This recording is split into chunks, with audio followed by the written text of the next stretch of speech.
అంతా నా ఇష్టం అంటూ ఎవరి మాటల్ని లెక్క చేయడు. ఆడియన్స్కి నచ్చే సినిమాలు తీస్తాడు అనుకుంటే పొరపాటే. ఆయన తీసే సినిమాలు ఆడియన్స్కి నచ్చకపోయినా సరే ఆ సినిమా తీస్తాడు. అదేమిటి అంటే, నేను సినిమా తీస్తాను, చూడడం చూడకపోవడం మీ ఇష్టం అంటాడు. రామ్ గోపాల్ వర్మ ఇప్పుడు సక్సెస్ వచ్చాక ఇలా ఉన్నాడు అనుకుంటున్నారేమో. కాదు, ఆయన చిన్నప్పటి నుండి కూడా అంతే. ఏ విషయాన్నైనా వేరే పద్ధతిలో ఆలోచించడం ఆయనకి చిన్నప్పటి నుండి ఉన్న అలవాటే. దానికి ఒక ఉదాహరణ, రామ్ గోపాల్ వర్మ తన అక్క మావయ్యతో కలిసి చిన్నతనంలో ఒకసారి సినిమాకి వెళ్లారట. ఆ సినిమాలో ట్రైన్ పట్టాలపై బాంబు పెట్టి ఆ ట్రైన్ ని పేల్చేసే సీన్ ఉంది. సాధారణంగా సగటు సినీ ప్రేక్షకుడు ఆ సీన్ చూసి వదిలేస్తాడు. కానీ ఆర్జీవి అలా కాదు.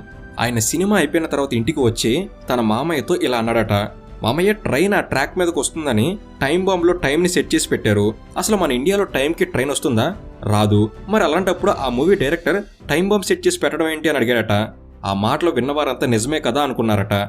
అలా అందరిలా కాకుండా డిఫరెంట్గా ఆలోచించడం చిన్నప్పటి నుండే అలవాటు ఆర్జీవికి. ఇక ఆర్జీవి బాల్యంలోకి మనం వెళ్దాం.